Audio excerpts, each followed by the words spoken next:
Have you ever wondered what happens when two ancient Greek gods clash over the mastery of nature itself? Imagine waves as tall as mountains crashing against the shores of Greece, while a goddess stands resolute against their fury. This is the tale of how Athene, goddess of wisdom and strategic warfare, proved her divine might against Poseidon, the temperamental ruler of the seas. In the golden age of ancient Greece, when gods walked freely among mortals, the realms of divine power were clearly defined. Poseidon commanded the vast oceans, his trident stirring up storms that could shatter coastlines. Athene, born from Zeus's head fully grown and armed, governed wisdom, strategic warfare, and the practical arts of civilization. Yet sometimes, even the most established boundaries between divine powers were tested. The conflict began when sailors and coastal dwellers increasingly turned to Athene for protection during their maritime ventures. They had grown weary of Poseidon's unpredictable nature, his tendency to wreck ships on a whim, and his storms that devoured entire fleets. These mortals recognized that Athene's gift of wisdom might offer a safer passage across the treacherous seas than Poseidon's volatile favors. Poseidon, his pride wounded by this shift in mortal allegiance, unleashed his fury upon the Mediterranean. Waves rose like liquid mountains, storms darkened skies that had never known such darkness, and the seas churned with unprecedented violence. His message was clear. No other deity, not even Zeus's favorite daughter, could challenge his dominion over the waters. Athene watched from Mount Olympus as coastal cities suffered and trade routes became impassable. Unlike her impulsive uncle, she understood that true power lay not in destruction, but in mastery and control. She knew she must act, not just to protect her mortal followers, but to demonstrate that wisdom could tame even the wildest forces of nature. One stormy morning, Athene descended to Cape Saunion, where one of her most sacred temples stood overlooking Poseidon's domain. The sea god had whipped the waters into a frenzy, creating waves that threatened to devour the very cliffs upon which her temple was built. As lightning split the sky and thunder shook the earth, Athene raised her spear. Instead of meeting force with force, Athene employed her legendary strategic mind. She began by understanding the patterns within Poseidon's chaos, the rhythms hidden in the storm's rage. With each wave that crashed against the cliffs, she learned more about the nature of the sea itself. This was not just a battle of power, but a lesson in the superiority of wisdom over raw strength. Drawing upon her divine knowledge, Athene started to impose order upon chaos. She moved her spear in precise patterns, each gesture calculated to affect the water's movement. Gradually, the massive waves began to respond to her influence. Where Poseidon created turbulence, Athene introduced harmony. The water's surface, which had been a violent maelstrom moments before, slowly transformed into organized patterns. Poseidon, sensing the change in his domain, emerged from the depths in a chariot pulled by magnificent hippocampi. His expression betrayed both anger and disbelief as he watched Athene tame his wild seas. He raised his trident, attempting to reassert his dominion, but found that Athene's calculated influence could not be easily undone. The goddess demonstrated that true mastery comes not from the ability to create chaos, but from the wisdom to understand and guide natural forces. Under her influence, the waves began to dance in rhythmic patterns, creating a display of both power and beauty. Ships that had been tossing helplessly in the storm found themselves guided safely to harbor by these newly organized currents. This display of divine wisdom over brute force drew the attention of the other Olympians. Zeus himself appeared in the storm clouds above, observing the contest between his daughter and his brother. Even he had not expected Athene to demonstrate such masterful control over another god's domain. Poseidon, though his pride was wounded, could not deny the elegance of Athene's solution. She had not sought to strip him of his power over the seas, but had instead shown how wisdom could work in harmony with natural forces.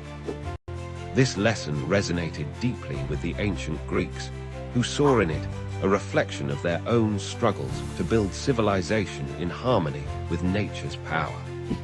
The aftermath of this divine demonstration changed how mortals viewed their relationship with the sea. They learned that respect for Poseidon's power, combined with Athene's wisdom, offered the best protection during maritime ventures. Sailors began to pray to both deities, seeking Poseidon's favor for calm waters, while asking Athene for the wisdom to navigate them safely. This story, passed down through generations, teaches us that true power lies not in the ability to destroy, but in the wisdom to understand and guide. It reminds us that even the most turbulent forces in our lives can be mastered through knowledge, strategy, and patient understanding. Just as Athene proved that wisdom could calm the mightiest waves, we too can face our challenges not with brute force, but with thoughtful determination and strategic thinking. The temples at Cape Saunian still stand today, monuments to both Athene and Poseidon, reminding visitors of this ancient lesson in the triumph of wisdom over chaos. In their weathered columns, we can still feel the echo of that divine contest, where a goddess of wisdom proved that understanding nature's power is greater than. What if the entire universe was actually dancing, not just metaphorically, but literally pulsing with the rhythm of creation and destruction? In Hindu mythology, this cosmic dance is performed by one of the most enigmatic deities, Lord Shiva, the destroyer of ignorance and the harbinger of transformation. Shiva exists beyond time itself, dwelling in the snow-capped peaks of Mount Kailash in the Himalayas. He is part of the divine trinity, along with Brahma the creator and Vishnu the preserver. While Brahma creates and Vishnu maintains, Shiva dissolves not just the physical universe, but also the ego, ignorance, and attachments that bind human consciousness. Picture Shiva in his most iconic form as Nataraja, the cosmic dancer. His dance, called the Tandava, represents the 5 activities of the cosmos: creation, preservation, destruction, concealment, and revelation. In his upper right hand, he holds the Damaru, a drum that beats the rhythm of creation. His upper left hand carries Agni, the fire of destruction. His lower right hand shows the Abhaya Mudra, bestowing protection, while his lower left hand points to his raised foot, symbolizing liberation. The circle of fire surrounding him represents the cosmic cycle of birth and death. Under his right foot lies the demon of ignorance, crushed by divine wisdom. This sacred image, found in temples and museums worldwide, has even been displayed at CERN, where scientists study the dance of subatomic particles, acknowledging the profound connection between ancient wisdom and modern physics. But Shiva is not just the cosmic dancer. He is also the perfect yogi, seated in deep meditation atop Mount Kailash. His body smeared with ash, wearing a tiger skin, with the crescent moon adorning his matted locks. He represents the ultimate renunciate. The ash reminds us that all material existence eventually returns to its basic elements. The snake around his neck symbolizes the Kundalini energy that yogis seek to awaken. Perhaps most striking is Shiva's third eye, centered on his forehead. This is not a physical eye, but the eye of wisdom that sees beyond duality. When opened, it can reduce desires and delusions to ashes, just as it once burned Kama, the god of desire, who dared to disturb Shiva's meditation. Yet Shiva is also a loving family man, sharing his life with his consort Parvati, the daughter of the mountains. Their love story is legendary, how Parvati performed intense penance to win Shiva's attention, how she reminded him that while detachment is important, divine love is equally sacred. Their sons, Ganesha and Kartikya, complete this divine family, showing that spiritual life need not mean abandoning worldly responsibilities. Shiva's throat is blue, earning him the name Nilakantha, the blue-throated one. This comes from the story of Samudra Manthan, the churning of the cosmic ocean. When deadly poison emerged threatening all existence, Shiva drank it to save the universe. Instead of swallowing it, he held it in his throat, turning it blue. This teaches us that even poison can become medicine in the hands of the wise. Devotees worship Shiva through the lingam, a symbolic form representing the formless nature of the divine. The lingam, often set in a circular base called the yoni, represents the union of consciousness and energy, the divine masculine and feminine principles that pervade all creation. Shiva teaches us profound truths through his very appearance. His matted locks show that external beauty is meaningless. The Ganges flowing from his hair reminds us to let divine grace flow through us to serve others. The serpents around his body represent mastery over fear and desire. Even his vehicle, the bull Nandi, symbolizes Dharma, the eternal law that supports the universe. The mantra Om Namah Shivaya, I bow to Shiva, is chanted by millions daily. Each syllable represents an element: earth, water, fire, air, and space, plus the individual soul seeking union with cosmic consciousness. This simple yet powerful mantra is said to contain all wisdom. Shiva's message for our modern world is clear. Transformation requires letting go. Just as he burns away impurities, we must be willing to release what no longer serves our growth. His meditation teaches us that peace comes from within, not from external achievements or possessions. His family life shows that we can be spiritual while fulfilling our worldly duties. In essence, Shiva represents the supreme paradox: the destroyer who is supremely compassionate, the ascetic who is the perfect lover, the fierce deity who is the most easily pleased. He reminds us that life's opposing forces, creation and destruction, love and detachment, material and spiritual, are not contradictions, but complementary aspects of the same divine dance. As we face personal and global transformations today, Shiva's eternal dance continues, inviting us to find rhythm in chaos, wisdom in destruction, and ultimately, liberation in letting go. For in Shiva's dance lies the secret of the universe. Eternal change is the only constant. What drives a legendary hero to destroy himself? In ancient Greece, even the mightiest warriors could fall victim to their own demons, and few tales illustrate this better than the tragic story of Ajax the Great. Picture the blood-soaked plains of Troy, where the greatest Greek warriors have fought for nearly a decade. The mighty Achilles has fallen, struck down by Paris's arrow. But amid the grief of his death, another battle is about to begin, not with swords and spears, but with words and wit. Ajax stands as one of the most formidable warriors in the Greek army.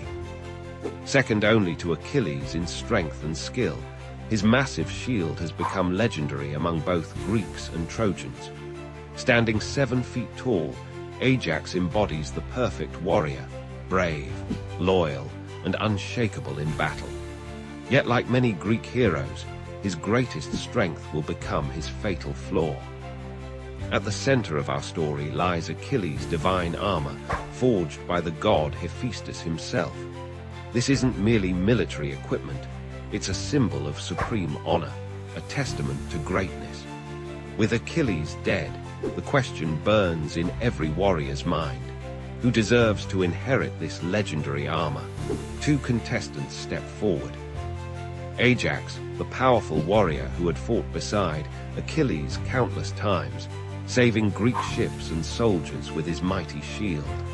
And Odysseus, the clever king of Ithaca, whose strategic mind proved as valuable as any weapon.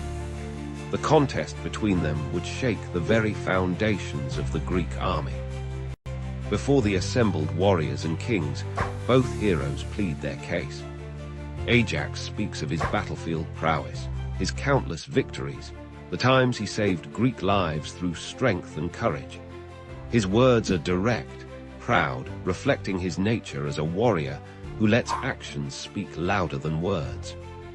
But Odysseus, master of persuasion, weaves a different kind of spell. He speaks of cunning, of strategy, of wisdom in warfare. He reminds the Greeks how his intelligence helped them penetrate Troy's defenses.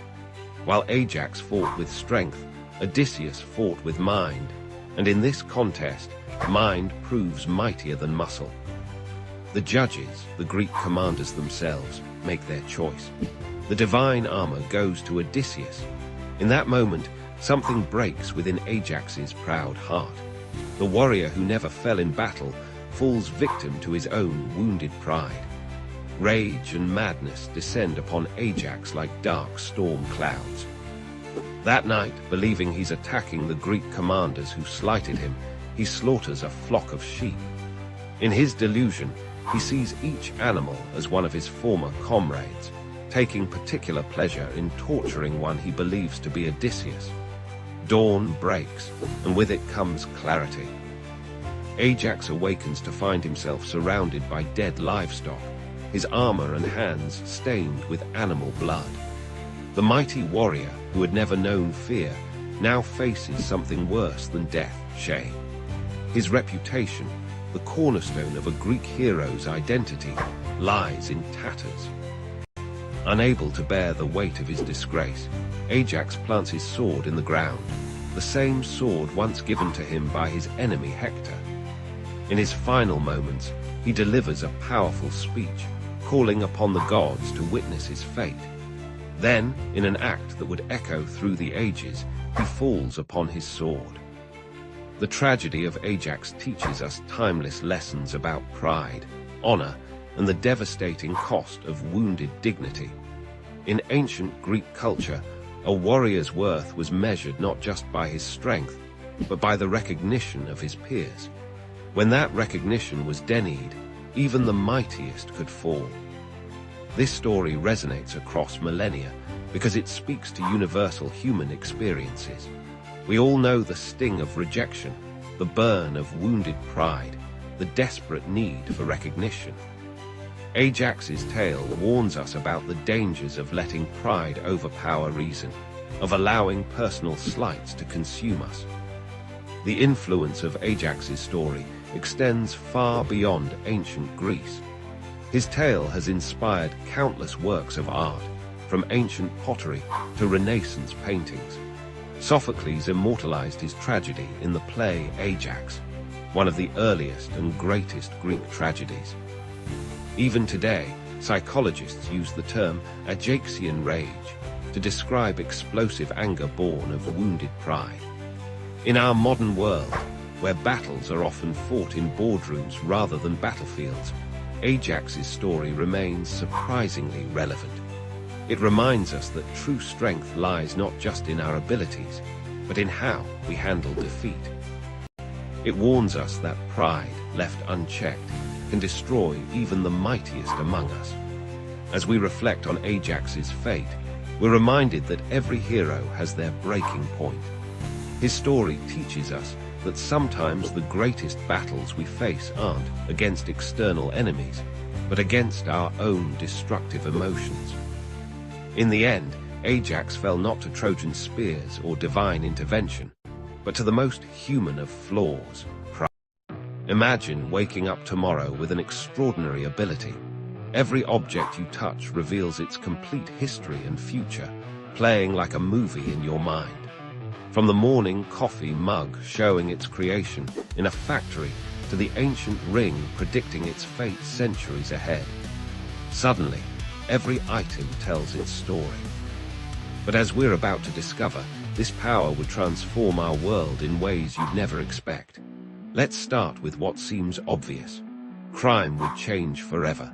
Touch a murder weapon, and you'd instantly know who wielded it. Touch a stolen painting, and you'd see every hand it passed through. But here's where it gets interesting. Criminals would adapt. They'd start wearing special gloves, not to avoid leaving fingerprints, but to avoid imprinting their future actions onto objects. An entirely new branch of forensics would emerge, focusing on objects' stored memories rather than physical evidence. But the implications run deeper than crime solving. Imagine the antique market turning upside down overnight. That supposedly ancient vase, one touch reveals it was actually made last month in a basement in Ohio. The market for genuine historical artifacts would explode, while a new profession emerges: history authentication experts who can touch and verify an object's true past.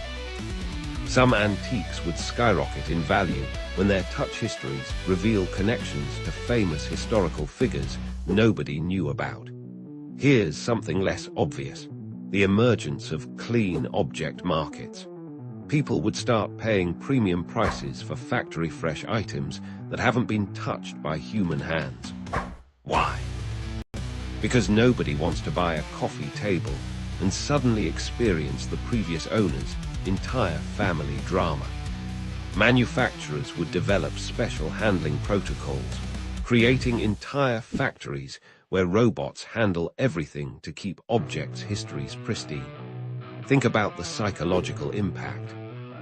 Touch your grandfather's old watch, and you might see both heartwarming memories and uncomfortable truths about his life you were never meant to know.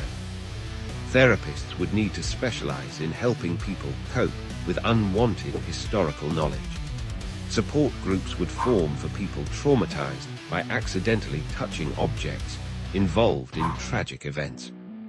The privacy implications would reshape society. Giving someone a gift would mean sharing a piece of your past and future with them. Dating would transform. Imagine touching your date's phone and seeing their true intentions. We develop new social etiquettes around touching objects, and people would become intensely protective of their personal items. But here's where it gets really fascinating. The future-seeing aspect would create paradoxes. Touch your laptop, see it breaking next week, and decide to be more careful. Does that change the future you just saw? A whole field of philosophy would emerge around these temporal contradictions. Some people would become obsessed with touching objects to glimpse their futures, while others would avoid touching anything to prevent knowing their destiny.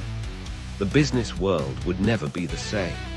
Investment firms would hire people with particularly clear object-reading abilities. Touch a company's products, see their future market performance. But this would create new forms of insider trading. How do you regulate knowledge gained from future-sensing abilities?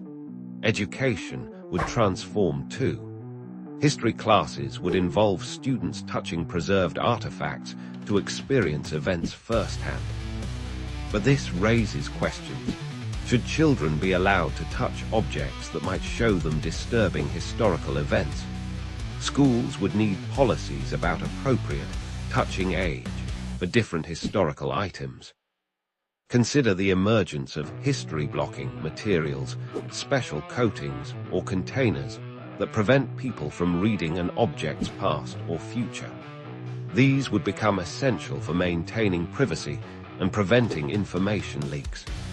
Governments would classify certain objects as touch-restricted for national security reasons. Real estate would face a revolution. House hunters would know every detail about a property's past and future just by touching the walls. Insurance companies would require touch assessments before issuing policies. But would you want to buy a house if you could see it burning down in 20 years? Museums would transform from look-but-don't-touch institutions into interactive experience centers. But they'd need elaborate systems to prevent visitors from accessing sensitive historical information through touch. Some artifacts might reveal secrets that could rewrite history books or upturn religious beliefs. Perhaps most profoundly, our relationship with everyday objects would change forever. Every item would carry the weight of its complete time length. That simple pencil on your desk. It contains the story of the tree it came from, and every word it will ever write.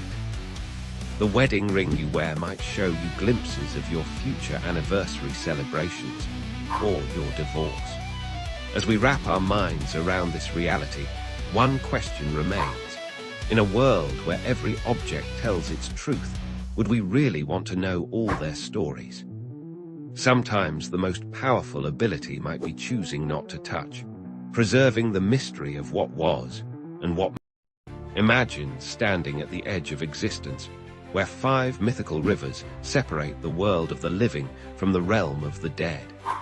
These aren't ordinary waters, they're the sacred rivers of Hades, each flowing with essence more powerful than any mortal force. Today, we're diving deep into one of Greek mythology's most fascinating aspects, the 5 rivers that shape the geography of the underworld and the fate of every soul. In ancient Greek belief, when someone died, their soul had to navigate these mysterious waters to reach their final destination. The Greeks didn't see death as an end, but rather a transition, and these 5 rivers were the pathways through which every soul had to pass. Let's begin with the Acheron, known as the River of Woe. Picture dark waters churning with the grief of countless souls who have passed through its depths. The ancient Greeks believed this was the main entrance to the underworld, where Charon, the infamous ferryman, would wait with his boat. Only those who could pay with a golden coin, traditionally placed in the mouth of the deceased, would be granted passage. Those who couldn't pay were doomed to wander its shores for 100 years. Next flows the Phlegethon, the River of Fire. Unlike any river in our world, its waters burn with eternal flames. This river of liquid fire encircles Tartarus, the deepest and most terrible part of the underworld, where the greatest sinners face their punishment. The ancient Greeks believed its burning waters were used to torture the wicked, with flames that could never be extinguished. Perhaps the most famous is the River Styx, the river of hatred and unbreakable oaths. This is the river by which the gods themselves swear their most solemn vows. Legend tells us that when the goddess Thetis dipped her son Achilles into these waters, he became nearly invulnerable, except for his heel, which never touched the water. The Styx was believed to be so powerful that its waters could even dissolve metal, representing the absolute nature of divine promises. The 4th river, the Cocytus, is known as the River of Lamentation. Its waters echo with the wails and cries of the dead who realize their fate. The Greeks believed this river formed from the tears of those condemned to Tartarus, creating an endless cycle of sorrow. Its banks are said to be lined with weeping willows, their branches trailing in the dark waters below. Finally, we come to the Lethe, the River of Forgetfulness. This might be the most philosophically intriguing of all the rivers. Those who drank from its waters would forget their entire mortal life. Every joy, every sorrow, every memory would be washed away. The Greeks believed this river was crucial for reincarnation, as souls preparing to return to the world of the living would drink from the Lethe to begin their new life with a clean slate. These rivers weren't just geographical features of the underworld. They represented fundamental aspects of the human experience with death. The Acheron embodied the sorrow of separation. The Phlegethon represented divine justice. The Styx stood for the finality of death and the weight of promises. The Cocytus reflected the natural grief of loss, and the Lethe symbolized the possibility of renewal and rebirth. The influence of these 5 rivers extends far beyond ancient Greece. Their names and meanings have permeated literature, art, and popular culture throughout history. Dante referenced them in his Divine Comedy, and countless artists have depicted their mysterious waters. Even today, we use phrases like Stygian darkness to describe something particularly gloomy or impenetrable. Modern psychology has found parallels between these rivers and the stages of grief. The Acheron represents denial and isolation, the Phlegethon anger, the Cocytus bargaining, the Styx depression, and the Lethe acceptance. This shows how deeply the ancient Greeks understood human nature and our relationship with mortality. The rivers also reflect the Greek understanding of justice and cosmic order. They believed that every action had consequences, and these rivers were part of the divine mechanism that ensured fairness in the afterlife. The wealthy couldn't bribe their way to a better fate, and the wicked couldn't escape their punishment. Today, as we face our own questions about mortality and justice, these ancient rivers continue to resonate. They remind us that every culture grapples with the same fundamental questions. What happens after death? How do we face our past actions? What does it mean to start anew? The 5 rivers of Hades stand as a testament to the sophistication of Greek mythology and its enduring relevance. They tell us that death isn't simply an end, but a complex journey through sorrow, justice, binding oaths, lamentation, and ultimately, the possibility of renewal. In their dark waters, we see reflected our own hopes, fears, and eternal questions about what lies beyond the veil of mortality. What lengths would you go to protect your love and kingdom? In ancient Greece, one remarkable queen's answer to this question became legendary, as she employed wit and wisdom to outmaneuver an army of suitors who threatened everything she held dear. In the grand palace of Ithaca, Queen Penelope faced a crisis that would test both her loyalty and cleverness. Her husband, the legendary King Odysseus, had been absent for nearly 20 years. First, he'd gone to fight in the Trojan War, and then, due to the gods' interference, his journey home became an epic odyssey of its own. While tales of his adventures spread across the Mediterranean, Penelope's own story of resilience unfolded within the walls of their palace. As years passed without word from Odysseus, noble families from across Greece became convinced the king must surely be dead. More than 100 suitors descended upon Ithaca, each hoping to marry Penelope and claim the throne. These men weren't merely persistent, they were parasites, making themselves at home in the palace, feasting daily on the kingdom's resources and depleting the royal wealth that rightfully belonged to Penelope's son, Telemachus. But Penelope, blessed with intelligence that rivaled her husband's legendary cunning, refused to be forced into a marriage she didn't want. Yet she couldn't simply reject the suitors outright. Doing so might provoke them into violence, endangering both her life and her son's claim to the throne. She needed a strategy that would buy her time while maintaining the delicate balance of power. That's when Penelope devised one of the most brilliant deceptions in Greek mythology. She announced to the suitors that she would choose a new husband, but only after she completed weaving a funeral shroud for Odysseus's elderly father, Laertes. This was a perfectly reasonable request. Preparing burial clothes for family members was a traditional duty of Greek noblewomen. The suitors could hardly object to such a pious act without revealing their true, dishonorable intentions. What the suitors didn't know was that Penelope had transformed this simple task into an ingenious trick. Each day, she would sit at her loom in full view of the palace, diligently weaving the elaborate burial shroud. But each night, by the light of torches, she would secretly unravel her day's work. This way, the shroud never neared completion, and Penelope kept her unwanted suitors at bay.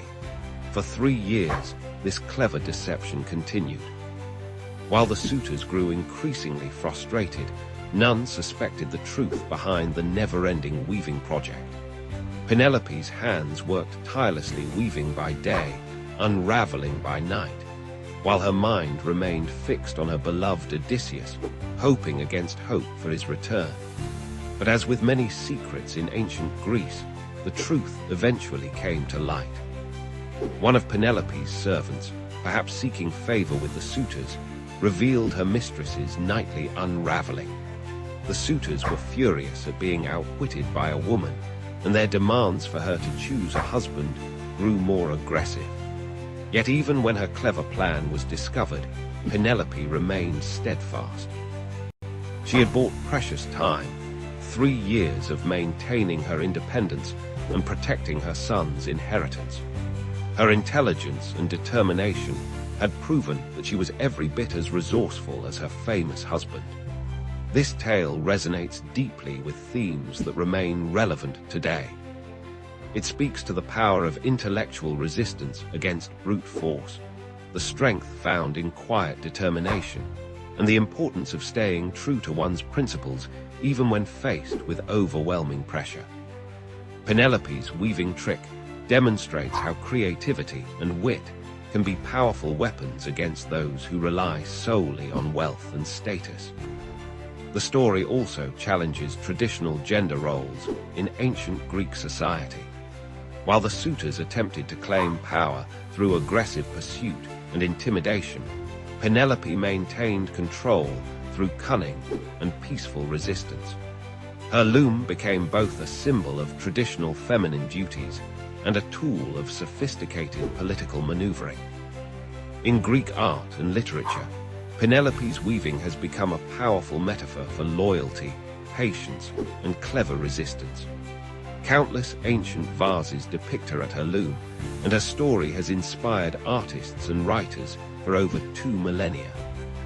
The phrase Penelope's web entered common language, referring to any task that seems never-ending or any clever plan to buy time.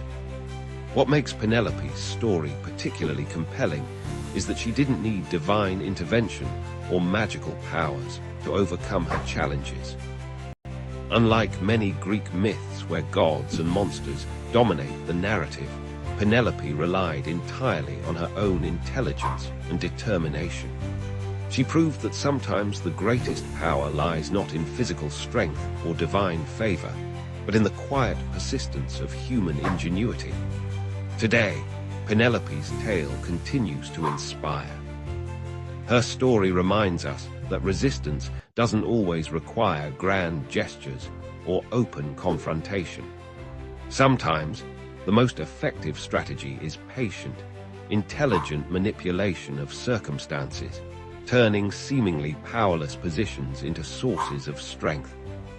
In a world that often celebrates immediate action and direct conflict, Penelope's careful, measured approach offers an alternative model of power and resistance that remains remarkably relevant.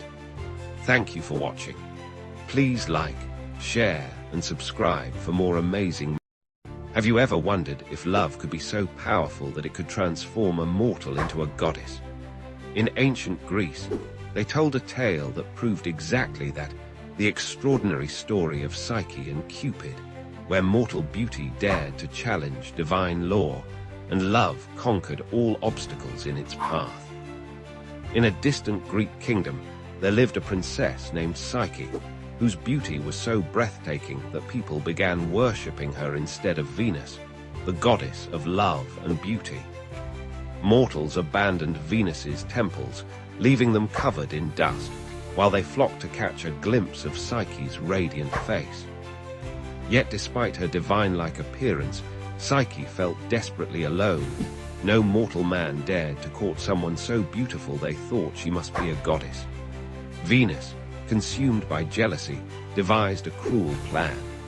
She commanded her son Cupid, the mischievous god of love, to make Psyche fall in love with the most hideous creature on earth. But fate had other plans. When Cupid saw Psyche, he was so startled by her beauty that he accidentally pricked himself with his own arrow of love. In that instant, the god of love himself fell hopelessly in love with the mortal princess. Concerned by their daughter's lack of suitors, Psyche's parents consulted an oracle of Apollo. The oracle's response was devastating. Psyche was to be left on a mountain, where a terrible monster would claim her as his bride.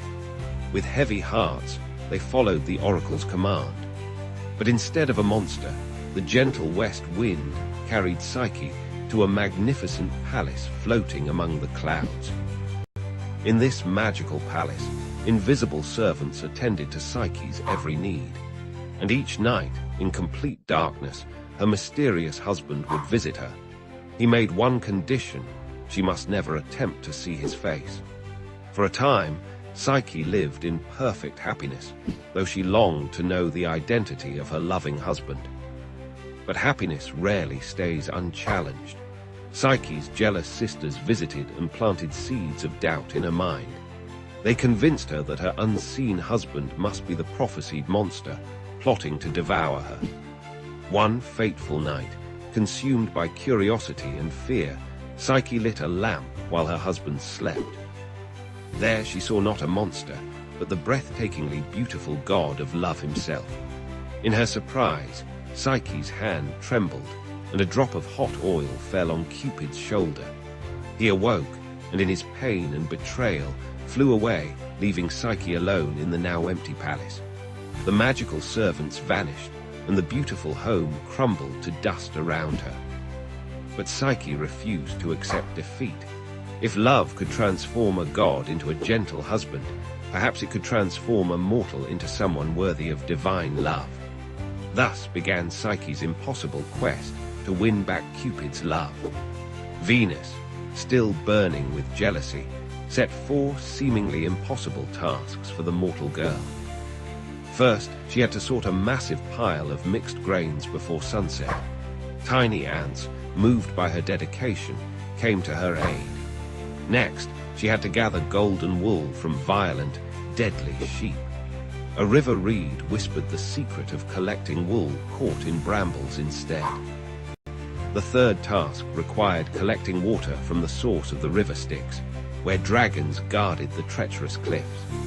Jupiter's eagle himself helped her complete this task, but the final challenge seemed truly impossible. Venus demanded Psyche journey to the underworld itself to bring back a portion of Proserpina's beauty in a box. Guided by a mysterious voice, Psyche navigated the dangers of the underworld. She avoided the temptation to help suffering souls, kept coins in her mouth for Charon the ferryman, and gave treats to Cerberus, the 3-headed guard dog.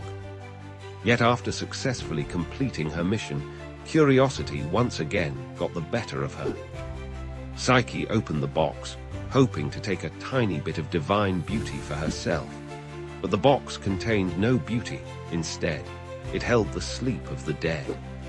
As Psyche fell into a death-like slumber, Cupid, who had been watching over her throughout her trials, could no longer stay away. His love for her had only grown as he witnessed her courage and determination. He wiped the deadly sleep from her eyes and pleaded with Jupiter to make their love legitimate. Moved by their devotion, Jupiter granted Psyche immortality. Even Venus, seeing how far a mortal would go for love, finally accepted their union. Psyche became the goddess of the soul, and her marriage to Cupid was celebrated with a grand feast on Mount Olympus. Their daughter was named Volupta's pleasure, symbolizing the union of love and the soul. This timeless tale reminds us that true love requires more than just physical beauty. It demands trust, courage, and perseverance. Psyche's journey from mortal to goddess shows us that love has the power to transform not just our circumstances, but our very being. Her story has inspired countless artists and writers throughout history, from ancient Roman frescoes to Renaissance paintings, and continues to captivate audiences today. In the end, Psyche and Cupid's story teaches us that the greatest obstacles to love often come from our own doubts and fears. Yet when we face these challenges with determination and faith, even the impossible becomes possible. After all, isn't that what love is all about? Believing in something greater than ourselves, even when the gods themselves seem to stand. Have you ever wondered what it would be like to wield the power of lightning, command the seas, or rule the underworld? For the ancient Greeks, these weren't just flights of fancy.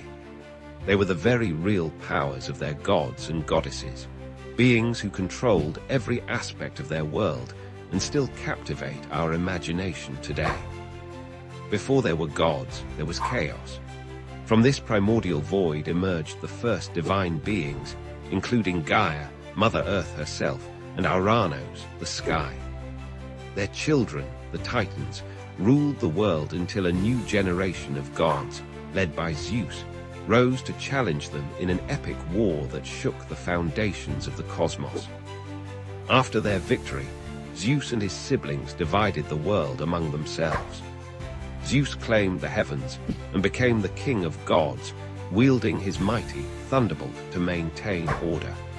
His brother Poseidon took dominion over the seas, commanding storms and earthquakes with his legendary trident. The third brother, Hades, was given the underworld, where he ruled over the souls of the departed. But the Olympian pantheon was far more than just these three powerful brothers. Hera, Zeus's wife and queen, became the guardian of marriage and childbirth, though she spent much of her time dealing with her husband's countless affairs.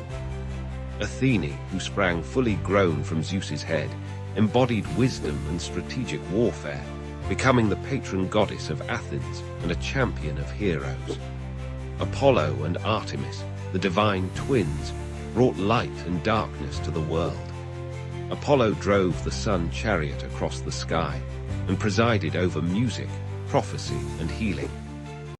His sister Artemis, the skilled huntress, protected the wilderness and its creatures while racing through forests with her silver bow.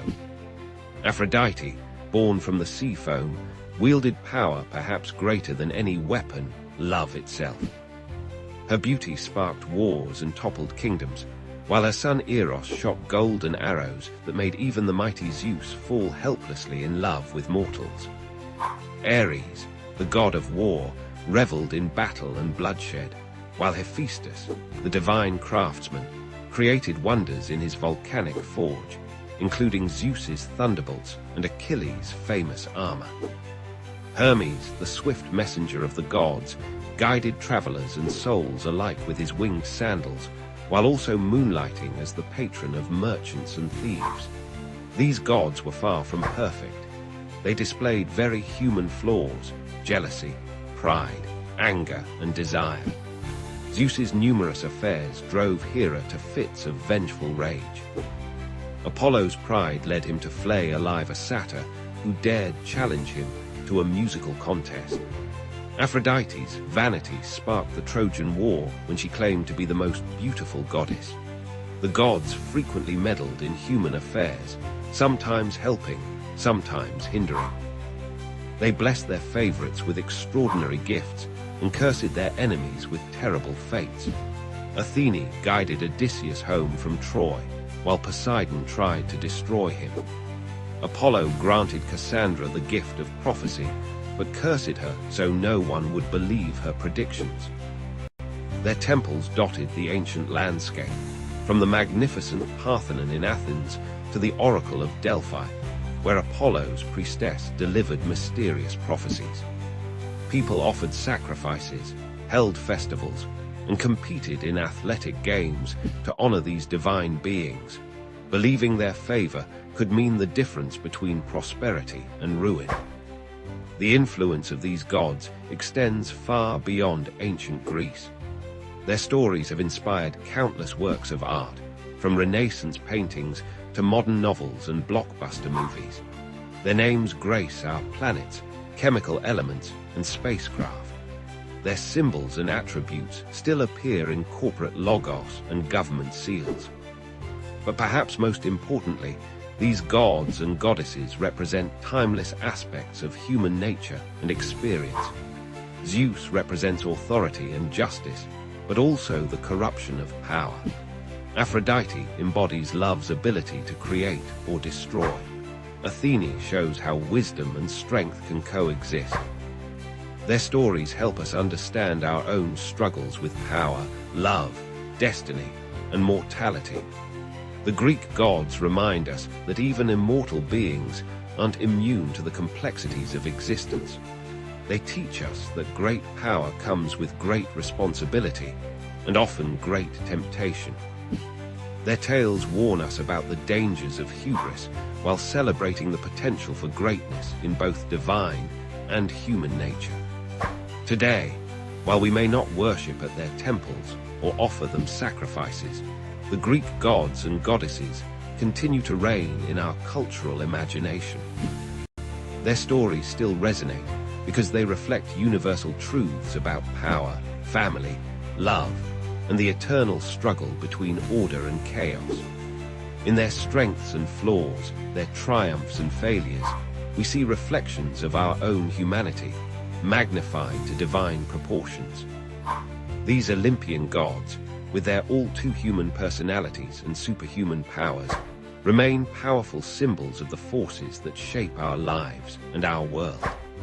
Their legacy lives on, reminding us that the stories we tell about divine beings often reveal profound truths. Imagine being married to the most powerful being in the universe.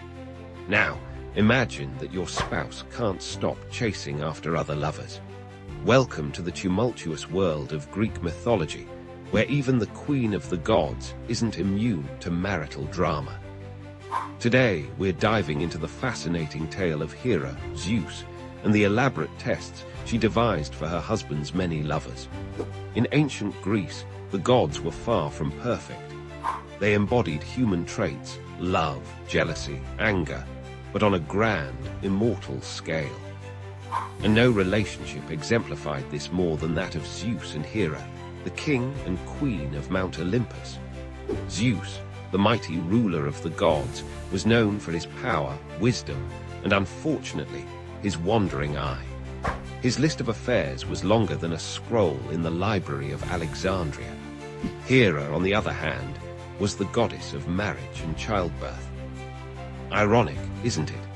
The patron of faithful unions was stuck in the most unfaithful marriage in all of mythology. But Hera wasn't one to sit idly by while Zeus gallivanted across the mortal world. Oh no, she had a plan, a series of tests and trials for Zeus's lovers that would make modern reality TV shows look tame in comparison. Let's start with one of Zeus's most famous affairs, his relationship with Io, a beautiful priestess of Hera's own temple. When Hera suspected Zeus's interest in Io, she didn't confront him directly. Instead, she devised a clever test. One day, Hera descended from Olympus and approached Io. With a smile that could freeze the Mediterranean, she said, "My dear, I've heard so much about your beauty and grace. Surely you must be blessed by the gods themselves. Tell me, have you ever met my husband, Zeus?" Io, caught off guard and fearing Hera's wrath, stammered and denied any knowledge of Zeus. But Hera wasn't fooled. She knew the signs of her husband's dalliances all too well. As punishment, she transformed poor Io into a white heifer, a cow, and set a 100-eyed giant named Argus to watch over her. Zeus, seeing his lover's plight, sent Hermes to rescue Io. The clever messenger god lulled Argus to sleep with music and stories, then slew him. But Hera wasn't done yet. She sent a gadfly to torment Io, driving the cow-shaped maiden to wander the earth in misery. This tale of Io showcases Hera's cunning. She didn't just punish, she tested. By confronting Io directly, she gave the mortal a chance to confess. When Io failed this test of honesty, Hera's retribution was swift and creative. But Hera's tests weren't always so straightforward. Take the case of Semele, another of Zeus's mortal lovers. Hera disguised herself as Semele's old nurse and visited the young woman. In this guise, she planted seeds of doubt in Semele's mind. "My dear," the disguised Hera cooed, "are you sure your lover is truly Zeus? Many men claim to be gods to seduce innocent maidens. If he is Zeus, surely he would appear to you in all his divine glory." Semele, naive and in love, took this advice to heart. The next time Zeus visited, she made him swear on the river Styx an unbreakable oath for the gods to grant her one wish. Zeus, besotted, agreed without hesitation. Semele then asked to see him in his true, divine form. Zeus was horrified. He knew that no mortal could withstand the sight of a god's true form, but bound by his oath, he had no choice. He revealed himself in all his thunderous, lightning-wreathed glory. Poor Semele was instantly incinerated. This test was particularly devious. Hera used Semele's own insecurity and Zeus's rashness against them both.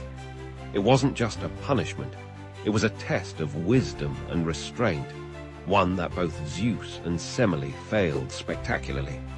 But perhaps Hera's most famous test was the one she devised for Heracles, Zeus's demigod son. From the moment of his birth, Hera despised Heracles as living proof of Zeus's infidelity. She sent 2 serpents to kill the infant Heracles in his crib, but the supernaturally strong baby strangled them with his bare hands. Realizing that direct action wouldn't work, Hera opted for a more insidious approach. She manipulated events to drive Heracles temporarily mad, causing him to kill his own wife and children. When Heracles came to his senses, he was devastated and sought redemption. This is where Hera's test truly began. She influenced the Oracle of Delphi to prescribe a series of seemingly impossible tasks for Heracles, the famous 12 labors. These included slaying the indestructible Nemean lion, capturing the Erymanthian boar, and cleaning the vast Augean stables in a single day. Each labor was designed to be an insurmountable challenge, a test not just of Heracles' strength, but of his wit, courage, and perseverance. Hera hoped these tasks would break him, or better yet, kill him. But Heracles surprised everyone, perhaps even himself, by completing all 12 labors. In doing so, Heracles not only redeemed himself, but achieved immortality, becoming one of the most celebrated heroes in Greek mythology. Ironically, Hera's attempt to destroy him had only made him stronger and more famous. These tales of Hera's tests reveal much about the ancient Greek view of the gods and human nature. The gods, for all their power, were flawed beings, subject to jealousy, anger, and pettiness. Hera, in particular, represents the complexity of human emotions, the pain of betrayal, the desire for revenge, but also cunning and resourcefulness. Her tests often backfired, creating some of the most enduring myths in Western culture. Io's wanderings explained the geography of the known world to the Greeks. Semele's fate led to the birth of Dionysus, the god of wine and revelry. And Heracles' labors became a template for the hero's journey, influencing storytelling for millennia to come. But these myths also serve as cautionary tales. They warn against the dangers of jealousy, the consequences of infidelity, and the unpredictable nature of divine intervention in mortal affairs. They remind us that even the most powerful beings can be undone by their own flaws, and that wisdom and restraint are as important as strength and cunning. In modern times, we might not believe in Zeus hurling thunderbolts or Hera transforming people into animals, but the themes these myths explore, love, jealousy, revenge, redemption, are as relevant today as they were thousands of years ago. We see echoes of Hera's tests in our own lives and culture. The reality TV shows where participants face outrageous challenges, the scandals that rock celebrity relationships, the workplace rivalries that spiral out of control, all of these have their roots in the same human dramas that played out on Mount Olympus. As we reflect on these ancient tales, we're reminded of the enduring power of mythology. These stories have survived for thousands of years because they speak to something fundamental about the human experience. They help us make sense of our world, our relationships, and our own complex emotions. So the next time you face a challenging situation or a test of your own, remember Hera and her divine trials. And ask yourself, How would you fare if the Queen of the Gods decided to test you? Thank you for watching, and please stay tuned for the next episode. Imagine a world where even gods must fight for recognition. This is the story of Manasa, the snake goddess who challenged the very foundations of divine hierarchy. In the celestial realms of Hindu mythology, where deities reign supreme and cosmic battles shape the universe, there existed a goddess unlike any other. Manasa, the serpent deity, born from the mind of the great sage CashApp, was destined for an extraordinary journey. Manasa's birth was no ordinary event. She emerged from CashApp's meditation, a living embodiment of his thoughts on snake lore and poison. Her very essence was intertwined with these potent forces, making her a unique and formidable presence in the pantheon of gods. But being extraordinary didn't guarantee acceptance. Manasa found herself in a precarious position, caught between the world of gods and mortals. The established deities, particularly Shiva, the destroyer, viewed her with suspicion. They questioned her right to be worshipped, her place among them. Undeterred, Manasa embarked on a quest for recognition. She knew her powers were real, her domain vital. Snakes, after all, were both feared and revered in the mortal world. They symbolized danger and protection, death and renewal. Manasa understood that her role as their goddess was crucial for maintaining cosmic balance. Her journey took her to the mortal realm, where she sought devotees among the people. She appeared to farmers, healers, and common folk, demonstrating her power over snakes and her ability to cure their venomous bites. Slowly, whispers of a new goddess began to spread. But not everyone was willing to accept Manasa. In the kingdom of Champaka lived a wealthy merchant named Chand Sadagar. He was a devout worshipper of Shiva and refused to acknowledge Manasa's divinity. This rejection became the central conflict in Manasa's story, a test of her resolve and divine status. Manasa approached Chand, requesting his worship. She said, "O merchant, I am Manasa, goddess of snakes. Offer me your devotion, and I shall protect you and your kin from the dangers of serpents." But Chand, proud and stubborn, replied, "I bow only to Lord Shiva. I need no protection from a self-proclaimed goddess." This rejection ignited a battle of wills that would span years. Manasa, determined to prove her worth, unleashed her powers. She sent snakes to destroy Chand's gardens, sink his ships, and threaten his family. With each calamity, she offered him a chance to relent, to accept her divinity. But Chand remained steadfast. He cried out to Shiva, "O Mahadeva, protect me from this pretender." And for a time, Shiva's blessings shielded him from Manasa's wrath. This divine tug-of-war illustrated a profound truth in Hindu philosophy: the interconnectedness of all deities and the complex nature of devotion. As the conflict escalated, it caught the attention of other gods. They watched with interest, some sympathizing with Manasa's struggle, others wary of upsetting the established order. This cosmic drama reflected the earthly struggles of acceptance and change, a theme that resonates even in our modern world. Manasa's perseverance began to pay off. More and more mortals turned to her for protection, offering prayers and rituals in her name. Her power grew with each new devotee, challenging the notion that divinity was a fixed, unchanging state. The tide turned when Chand's son, Lakhinder, fell victim to a deadly snakebite on his wedding night. In her grief, Behula, Lakhinder's wife, turned to Manasa for help. She undertook a perilous journey, floating down the river with her husband's lifeless body, facing numerous trials. Behula's unwavering faith touched Manasa deeply. In this moment, the goddess realized that true divinity lay not just in power, but in compassion and the ability to inspire devotion. She restored Lakhinder to life, proving her divine capabilities once and for all. This act finally broke Chand's resistance. He saw the truth of Manasa's godhood and the folly of his stubborn denial. In a moment of humility, he offered her worship, but with a twist that spoke to his enduring pride. He turned his back and offered flowers with his left hand, a less respectful form of worship. Manasa accepted this imperfect devotion, understanding that change comes slowly and that even flawed recognition is a step towards acceptance. This teaches us a valuable lesson about tolerance and the gradual nature of spiritual growth. With Chand's acknowledgement, Manasa's position in the divine hierarchy was secured. She became known as Manasa Devi, a goddess of snakes, fertility, and protection.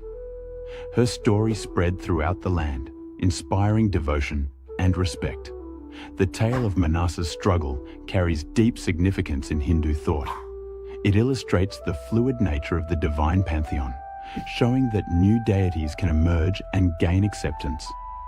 This reflects the adaptable, inclusive nature of Hinduism itself. Moreover, Manasa's journey embodies the concept of tapasya, or spiritual austerity. Through her persistent efforts and unwavering belief in her own divinity, she achieved her goal. This teaches us the power of determination and faith in achieving our life's purpose. The conflict between Manasa and Chand also highlights the tension between tradition and change, a theme relevant to all societies. It shows how established beliefs can be challenged and expanded, making room for new ideas and diverse perspectives. In the end, Manasa's story is one of empowerment. It tells us that even in the face of rejection and adversity, one can rise to claim their rightful place. It encourages us to persist in our goals, to believe in our inherent worth, and to seek recognition for our true selves. As we reflect on this ancient tale, we can draw parallels to our modern struggles for acceptance and recognition. Like Manasa, we too may face skepticism and rejection in our pursuits. But her story reminds us that with perseverance, compassion, and unwavering faith in ourselves, we can overcome any obstacle. The story of Manasa, the snake goddess, continues to slither through the consciousness of millions, reminding us of the power of belief, the importance of acceptance, and the ever-evolving nature of spirituality.